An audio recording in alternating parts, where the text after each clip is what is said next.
Hello everyone, welcome to my UPSC. देखिए, अभी है जो पिछले एक वीक में ये काफ़ी ज़्यादा कंट्रोवर्सी में चल रहा है, ये टॉपिक है जो, तो सोचा आपको भी इसके बारे में थोड़ा सा क्लियर बता दे कि अभी ये क्या इश्यू क्या है, क्योंकि काफ़ी लोगों के मैसेज आते हैं या चर्चा चलती है। अभी ये कहा जा रहा है कि जो अभी प्रेजेंट गवर्नमेंट है, मोदी गवर्नमेंट, ये जो हायर एजुकेशन इंस्टीट्यूट है उनमें एससी, एसटी और ओबीसी को जो रिजर्वेशन है उसको समाप्त करने जा रहे हैं, ये कहा जा रहा है। पहले तो हम इसको डिस्कस करें, उससे पहले ये क्लियर कर लेते हैं कि ना तो इसमें हम किसी को रिजर्वेशन के फेवर में हैं और ना किसी रिजर्वेशन के अगेंस्ट है, क्योंकि ये जो टॉपिक है रिजर्वेशन का, ये एक बहुत वाइड और बहुत बड़ा और बहुत उलझा हुआ टॉपिक है।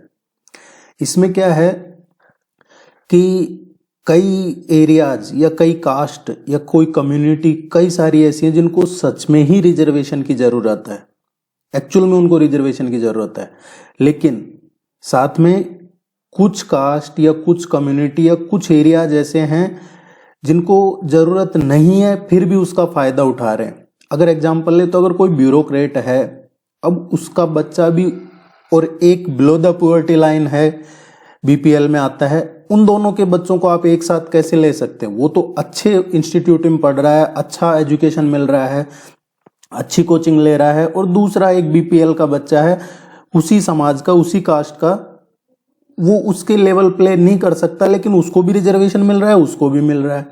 तो ये काफी उलझा हुआ है, तो हम ना तो इसके खिलाफ है ना इसके फेवर में है, मेरा ये पर्सनल मानना है। अब हम इसके टॉपिक की बात करते हैं। इसमें अभी ये चर्चा शुरू क्यों हुई है? ये चर्चा शुरू हुई है, यूजीसी का एक इसका ड्राफ्ट आया है, यूनिवर्सिटी ग्रांट्स कमीशन का, जो यूजीसी है उसका। इसमें कहा गया है, डी रिजर्वेशन की बात की गई है। यूजीसी ने कहा है कि जो हायर एजुकेशन इंस्टीट्यूट है उसमें एससी, एसटी और ओबीसी के कैंडिडेट्स के लिए डी रिजर्वेशन की बात की गई। वो किन में बात की गई है? जो वैकेंट सीट है, जो पोस्ट खाली हैं एससी, एसटी, ओबीसी की, उनके लिए सूटेबल कैंडिडेट नहीं मिल रहे हैं तो उनको जनरल कैटेगरी से भर लिया जाए। ये मोटा मोटा सा मैं इसको एक जनरल टर्म में समझा रहा हूं आपको, ताकि ये कॉम्प्लिकेट आप इसको ना बने।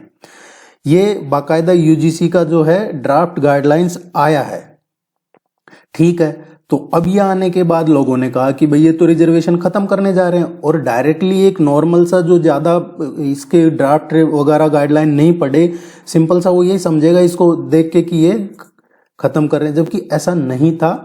देखिए, इसके पीछे क्या है, कोई कमेटी बनी होगी, उसने रिकमेंड किया होगा, और वो इसीलिए, अब ये देखिए, ये इन्होंने निकाला है और इसमें साफ लिखा था dereservation in case of direct recruitment और dereservation in case of promotion, दोनों लिख रखे हैं, और ये एससी, एसटी और ओबीसी के लिए ही है। लेकिन इसमें इन्होंने कुछ इंस्ट्रक्शन दे रखे हैं कि जो डी रिजर्वेशन है इन केस ऑफ डायरेक्ट रिक्रूटमेंट हो रहा है तो उसमें डी रिजर्वेशन कैसे हो। डी रिजर्वेशन मतलब कि अगर एसटी, एससी और ओबीसी की जो पोस्ट है वो उन पर्टिकुलर कैटेगरी से नहीं भरी है तो आप उनको जनरल से भर लीजिए। ये है डी रिजर्वेशन, दोनों के लिए ये गाइडलाइंस यूजीसी की है, ऑफिशियल है। अब इसके पीछे ये इस तरीके की चर्चाएं हैं कि कोई कमेटी बैठी है जिसने ये, जैसे अभी ये देख लीजिए, लेक्चरर परीक्षा में -2.5 वाला इंग्लिश सब्जेक्ट है, हम किसी का वो नहीं कर रहे हैं इसमें अपमान जैसा, -2.5 माइनस इसलिए कि उस एग्जाम में नेगेटिव मार्किंग रही होगी तो इसलिए उसके माइनस आए, लेकिन वो एक इंग्लिश में किसी पर्टिकुलर कैटेगरी से टॉप किया है। हालांकि उसने 100 में से 8 क्वेश्चनों के सही आंसर दिए, लेकिन बात यह है कि एक तो 8 क्वेश्चन के सही आंसर दिए वो सेलेक्ट हो गया, और एक 40 क्वेश्चन के सही आंसर नहीं हुआ।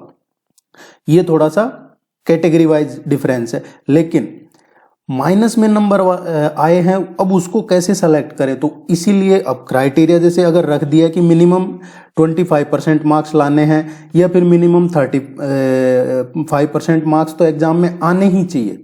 कई एग्जाम्स में रखा जाता है कि मिनिमम क्राइटेरिया क्वालिफाइंग मार्क्स जो हम कहते हैं उतने तो आने ही चाहिए, लेकिन अब माइनस में आ रहे हैं तो वो क्वालिफाइंग उसमें तो आ नहीं जो क्वालिफाइंग क्राइटेरिया रखा है उसमें, तो इसलिए उसको सेलेक्ट नहीं किया जाता है। और वैकेंट रह जाती है। अब जहां मिनिमम क्राइटेरिया नहीं है वहां पे टॉप कर जाते हैं, सेलेक्ट हो जाते हैं, चाहे किसी भी कास्ट कैटेगरी से हो।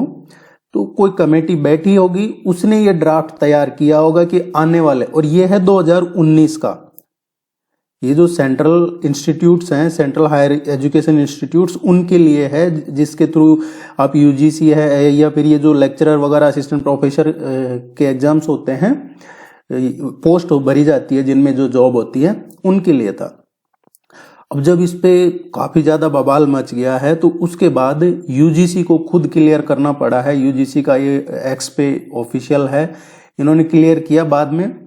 हालांकि इन्होंने वो गाइडलाइन बनाई, कोई कमेटी बनाई, उसके बाद गाइडलाइन जारी कर दी, लेकिन इन्होंने पब्लिक ओपिनियन के लिए टाइम दिया था कि आपका इस बारे में पब्लिक की क्या राय है। ऐसा नहीं है कि नियम लागू कर दिया गया था, जो भी हमने ऊपर देखा है ये ऐसा नहीं है कि नियम लागू हो गया था, ये इन्होंने पब्लिक ओपिनियन मांगी है। देखिए इसमें लिख रखा है the last date for providing public opinion ends on January 28 Sunday, तो 28 जन, और ये इन्होंने दिसंबर में निकाला था, 27 दिसंबर को।